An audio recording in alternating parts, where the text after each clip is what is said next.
Hello everybody. We're out here sitting in my Abbey here. What's an Abbey? Well, it's a parts car you don't spend much money for, and you just drive it until it dies. And then you strip it down for parts. Anyway, why have I got you looking at the dash on this thing? Well, back when I bought this thing, I had a guy who was building a little Bronco, and he wanted the rear end out of this. And he kept after me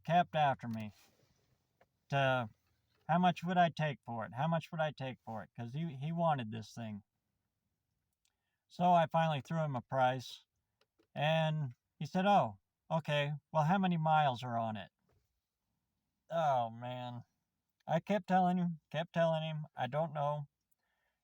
And he said, well, I'm not going to give you that unless I know how many miles are on it. I said, well, I don't know. He said, well, it's parked right out there. Why don't you go look?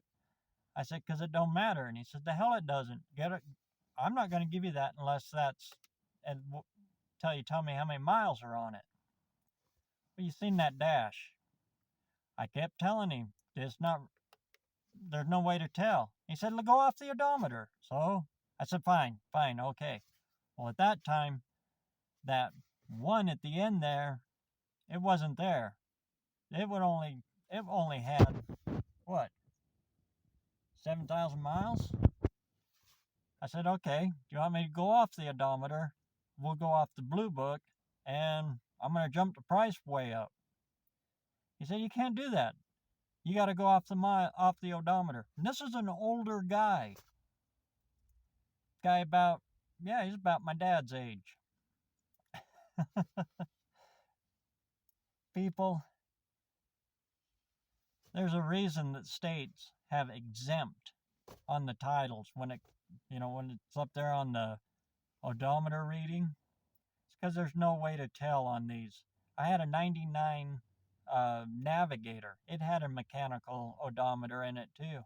Guess what? Same thing. There is no physical way to know exactly how many miles are on them. Especially on an OBD1 computer. There's not even a mileage counter in there. It doesn't data log that. So, how does this get you screwed? By saying that? Well, if you say that, you're telling the seller you have absolutely no clue of anything on a car. And once you say that, you open yourself wide open for that guy to screw the hell out of you. He can squeeze you any sort of way he possibly can, or she, because they know you don't know nothing. All right? So try to avoid that one. And like I said, it's my biggest pet peeve. When I put a price on a car, that's what I want. I'll wiggle a little bit, but if you think you're going to come at me for mileage, all of my stuff is like this. Everything I've got is like this. There is no way to tell how many original miles are on it because the odometer doesn't go that far. And if you push the issue, for me, you just pissed me off. And so I'll stand on my price because it's my pet peeve. Other guys, a little more dishonest and everything, well, you just open the door because they know that you don't know nothing. All right? So, do everything you can out there to not get screwed in a car deal. And the biggest thing you can do is not screw yourself right at the beginning. All right? So I hope that helps. In the meantime, I'm going to go out here and get some metal hot somewheres. All right? And we'll catch you on the next one.